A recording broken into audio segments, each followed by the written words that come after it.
Hello students, আশা করি প্রত্যেকে ভালো রয়েছো। আমার চ্যানেলে তোমাদের প্রত্যেককে স্বাগত। আজকে আমাদের আলোচনার বিষয় হলো ষষ্ঠ শ্রেণীর পরিবেশ ও বিজ্ঞানের পেজ নম্বর 7 অবধি 1 থেকে 7 অবধি যত তোমাদের কোশ্চেন আছে আমি কিন্তু পৃষ্ঠা অনুযায়ী সব কটা কোশ্চেন তোমাদের করিয়ে দিয়েছি। আজকে আমরা পেজ নম্বর 8 থেকে শুরু করব। 8 ও 9-এ যে কটা কোশ্চেন আছে সেটা আগে আলোচনা করব, তারপরে বাদবাকি পেজ, ঠিক আছে? দেখি কতদূর আলোচনা করা যায়। তো দেখো, যারা চ্যানেলে নতুন অবশ্যই কিন্তু চ্যানেলটিকে সাবস্ক্রাইব করে রাখবে পরবর্তী ভিডিওগুলো দেখার জন্য। ভিডিওটা ভালো লাগলে অবশ্যই একটা লাইক করে বন্ধুদের সাথে শেয়ার করো। চলো আলোচনাটা শুরু করি। দেখো, পেজ নম্বর 8 আর 9-এর মধ্যে যে সমস্ত কোশ্চেনগুলো আছে, ফার্স্ট হচ্ছে 1 নম্বরের প্রশ্ন, ঠিক আছে? সংক্ষিপ্ত উত্তর দাও। প্রশ্নগুলো কিন্তু প্রতিটা প্রশ্ন খুব ইম্পর্টেন্ট তোমাদের ফার্স্ট ইউনিট টেস্টে। এবার চ্যাপ্টার ওয়াইজ এই সমস্ত কোশ্চেনগুলো আলোচনা করে দিলাম। এবার আমি তোমাদেরকে নেক্সট ভিডিওগুলোতে তোমরা দেখতে পাবে যে পরিবেশের সাজেশন দেওয়া হবে, ঠিক আছে? ফার্স্ট ইউনিট টেস্টের জন্য আমি সাজেশনগুলো তোমাদেরকে দিয়ে দেবো। আগে চ্যাপ্টার ওয়াইজ প্রশ্নগুলো কমপ্লিট করে নিই। তো দেখো, 8 আর 9-এর মধ্যে যে সমস্ত কোশ্চেনগুলো ইম্পর্টেন্ট।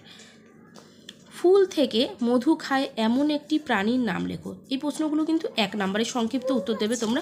ফুল থেকে মধু খায় এমন একটি প্রাণীর নাম হলো মৌমাছি। তারপর বলেছে পরাগ মিলনে ফুলের কোন অংশ ব্যবহৃত হয়? উত্তর হবে পরাগরেণু ব্যবহৃত হয়। নেক্সট কোশ্চেন বলেছে পাখি ছাড়া আর কোন কোন প্রাণী ফল খায়? উত্তর লিখব বাদুড়, বানর, এরা প্রত্যেকে কিন্তু ফল খায়। নেক্সট কোশ্চেন বলেছে বীজ থেকে কি জন্মায়? উত্তর লিখব বীজ থেকে চারা গাছ জন্মায়। নেক্সট কোশ্চেন বলেছে দেখো, ফলের খাওয়ার উপযোগী অংশ কোনটি? উত্তর লিখব ফলের খাওয়ার উপযোগী অংশ হচ্ছে শ্বাস। এবার চলে আসছি আমরা একটি বাক্যে উত্তর দাও। প্রশ্ন মান হচ্ছে 2 নম্বরের প্রশ্নের জন্য তোমরা যে সমস্ত প্রশ্নগুলো পড়বে সেগুলো। 1 হচ্ছে পরাগ মিলন কাকে বলে? উত্তর লিখব একটি ফুলের পরাগরেণু যে প্রক্রিয়ার মাধ্যমে অন্য ফুলে মেশে তাকে পরাগ মিলন বলে। মৌমাছি, প্রজাপতি ইত্যাদি পতঙ্গরা পরাগ মিলনে সাহায্য করে। নেক্সট কোশ্চেন বলছে দেখো, ফলে খাওয়ার উপযোগী শ্বাস থাকলে কি হয়? উত্তর লিখব ফলে খাওয়ার উপযোগী শ্বাস থাকলে তার লোভে পশু পাখি আসে, তারপরে ফল খেয়ে বীজ দূরে বয়ে নিয়ে যায়, ফলে নতুন গাছ জন্মাবার সম্ভাবনা বাড়ে। তারপরের প্রশ্নে আসছি আমরা প্রশ্নমান 3 নম্বরের কোশ্চেনের জন্য তোমরা যে সমস্ত কোশ্চেনগুলো পড়বে 3-4টে বাক্যে উত্তর দাও। ফার্স্ট কোশ্চেন হচ্ছে গাছ কিভাবে প্রাণীদের ওপর নির্ভর করে? উত্তর লিখব প্রাণীদের ওপর গাছের বেঁচে থাকা ও সংখ্যায় বেড়ে চলা নির্ভর করে। যেমন 1 নম্বর হচ্ছে দেখো, পরাগ মিলনের মাধ্যমে মৌমাছি, প্রজাপতিরা নতুন উদ্ভিদ তৈরিতে সাহায্য করে। 2 নম্বর হচ্ছে বাদুড় বা অন্যান্য পাখিরা ফল খেয়ে তার বীজগুলোকে দূরে নিয়ে ফেলে, এর ফলে নতুন নতুন গাছ জন্মায়, তেমনই গাছের সংখ্যাও বাড়ে। নেক্সট কোশ্চেন বলেছে 3 নম্বর, বাদুড় কিভাবে চারা গাছ জন্মানোতে সাহায্য করে? উত্তর লিখব বাদুড় ফল খেলেও ফলের বীজগুলো হজম করতে পারে না, তাই বীজগুলো তাদের মলের সঙ্গে বেরিয়ে আসে। মলের মাধ্যমে বিভিন্ন জায়গায় ফলের বীজগুলো ছড়িয়ে পড়ে, এইভাবে বীজ থেকে নতুন চারা গাছ জন্মায়। এবার চলে আসবো আমরা পেজ নম্বর 10 থেকে 13-র মধ্যে যে সমস্ত কোশ্চেনগুলো চ্যাপ্টার ওয়াইজ তোমাদের কোশ্চেন হবে সেই কোশ্চেনগুলো আমরা আলোচনা করব। বইয়ের পেজ নম্বর 10 থেকে 13 অবধি। ফার্স্ট 1 নম্বর হবে প্রশ্নমান 1-এর হবে দেখো, ঠিক উত্তর নির্বাচন করো। ঠিক উত্তর আমাদেরকে নির্বাচন করতে হবে। নির্বাচন করো প্রশ্নমান 1, ঠিক আছে?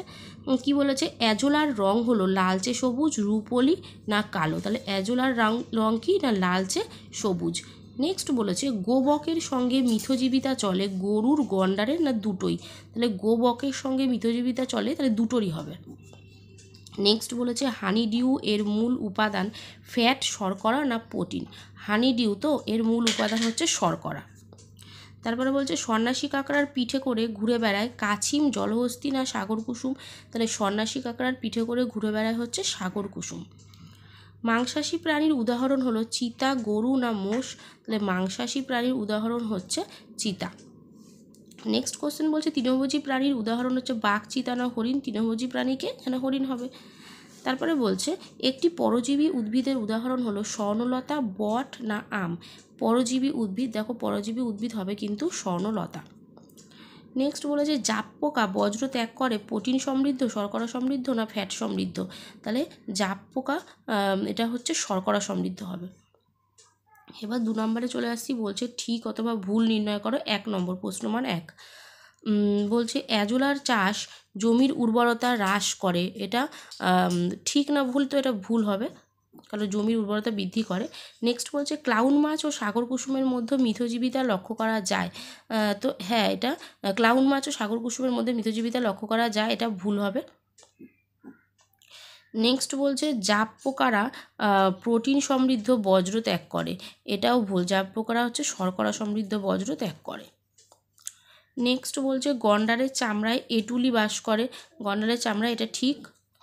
মুরগি ও শিয়ালের মধ্যে খাদক হলো শিয়াল, মুরগি ও শিয়ালের মধ্যে খাদক হলো শিয়াল, ঠিক হবে।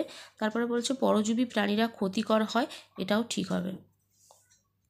দেখো এবার আছে কিছু শূন্যস্থান, প্রশ্নমান হচ্ছে 1। কি বলেছে? ড্যাশ এ অ্যাজোলার চাষ করা হয়, তো এটা কি হবে? এটা হবে ধান ক্ষেত,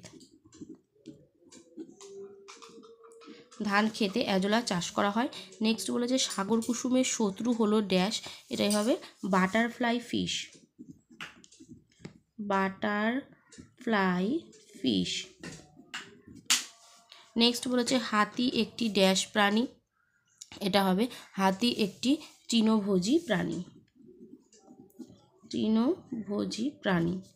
নেক্সট বলেছে অ্যাজোলা এক প্রকার ড্যাশ, তো অ্যাজোলা এক প্রকার কি না, অ্যাজোলা হচ্ছে এক প্রকার পানা।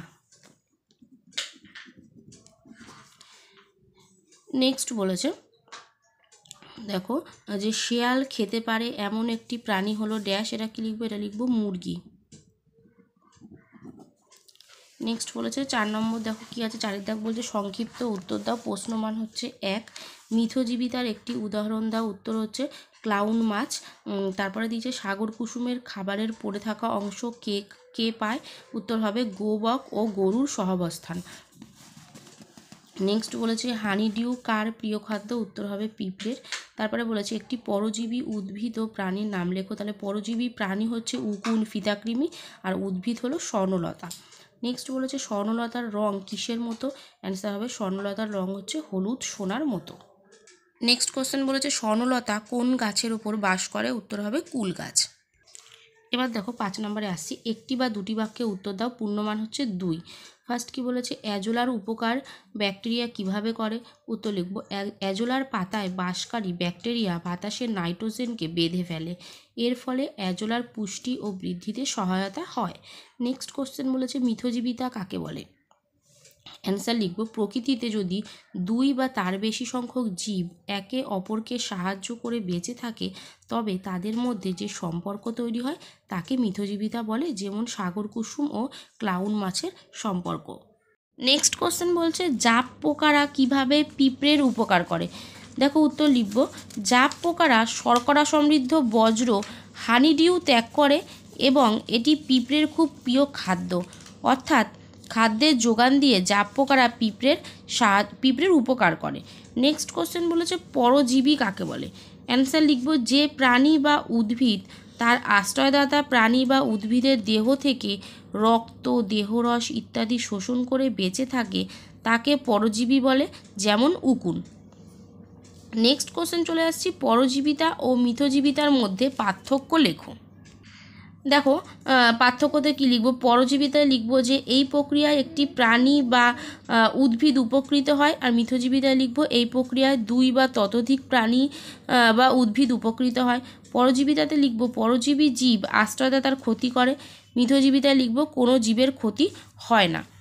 নেক্সট 6 নম্বরে চলে আসছি, 6 দাগে বলছে 3-4টি বাক্যে উত্তর দাও, প্রশ্নমান হচ্ছে 3। 1 নম্বর বলেছে